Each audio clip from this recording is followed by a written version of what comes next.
Heartburn Centers of America and Syracuse General Surgery present a type 3 paraesophageal hernia repair with a robotic approach and utilizing a mesh. We normally use 4 robotic arms. A fenestrated bipolar and harmonic scalpel is utilized for most of the dissection. Once the abdominal cavity is safely entered, anatomical landmarks are visualized. Here we can see a large paraesophageal hernia above the stomach. Liver is lifted cephalad, and once we are in the abdominal cavity, the gastrohepatic omentum is identified and started the dissection by taking that down. Right cruce is visualized. The fundoplication membrane is now divided anteriorly to mobilize the esophagus into the abdominal cavity. Mediastinal dissection is very aggressively performed.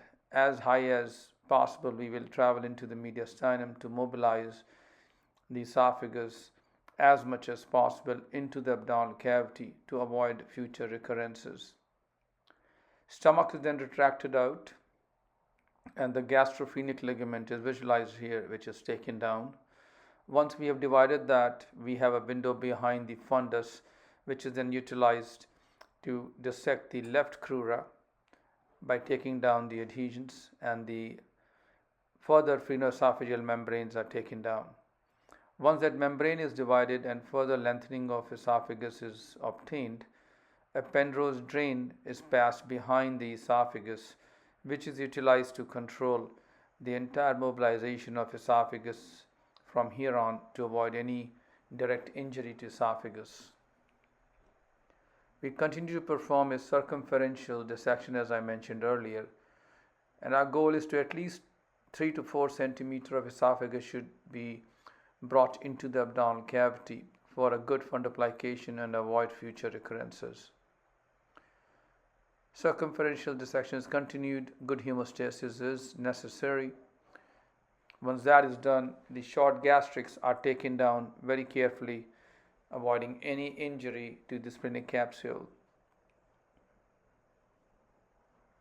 Short gastrics will be taken all the way, mobilizing the fundus.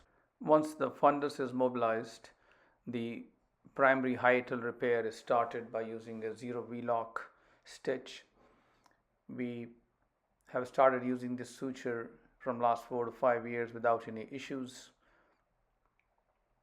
This is a large hernia, and we have also modified our technique somewhat in the sense that we now place horizontal mattress sutures instead of running stitch. Each bite is taken at a different depth in the crura to avoid distribution of force in the same fibers. In other words, the distribution of stretching fibers on either side is at different levels, probably providing a better repair. This is an example of horizontal mattress suture, which is run back at a different level, providing a better repair. The crura is closed as snug as possible around the esophagus. We do pay special attention to make sure it's not very tight, causing post-operative dysphagia in certain patients. A small amount of opening is left behind to snug the esophagus around the closure.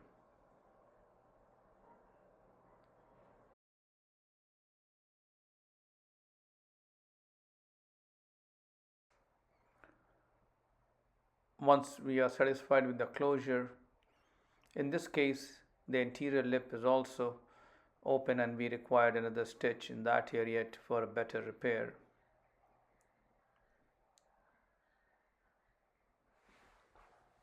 Once that is done, we assess based on the size of the hernia or the condition of the diaphragm and muscle fibers if we will utilize a mesh.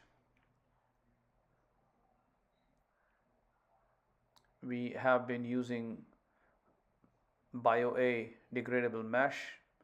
Recently, we have moved away from this mesh to Stratafix. Once the mesh is introduced, 3-point suture is placed using tuvo silk in interrupted fashion, strengthening the diaphragm and the crura.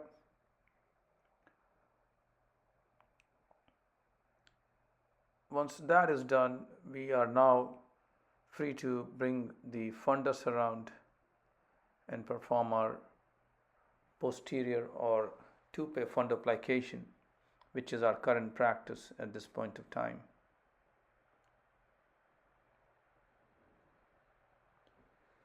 The initial stitch is taken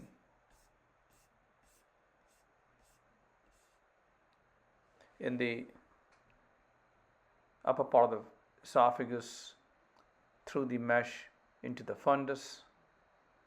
This is the highest suture point for the plication.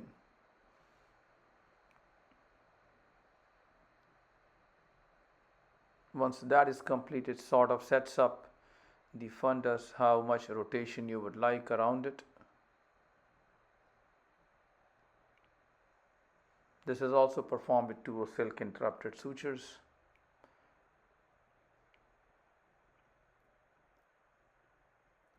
Normally we take 2 bites on each side. The second bite is simply from esophagus to stomach.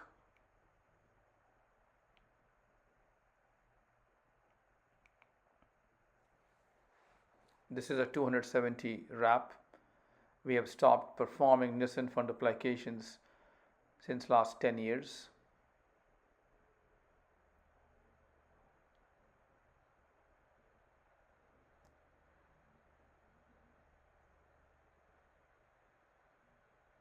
Sometimes based on patients' symptoms, age, and if they have Barrett's esophagus, we will probably perform a third stitch on either side to create a better valve or the flap.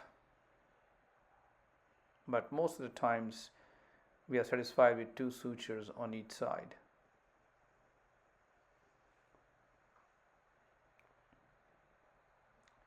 On the left side, similarly, stitches taken from fundus to the crura to the mesh to the esophagus and tied down, similarly as on the right side.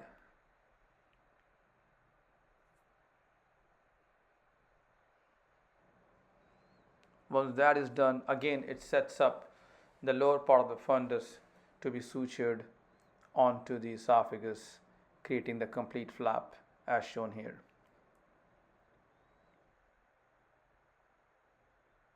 At this point of time, we'll make a final review of the rotation if you need another stitch on either side or not. We normally do not perform any investigation on the patients next morning. Patients normally do very well and they are discharged by next morning. Thank you for watching.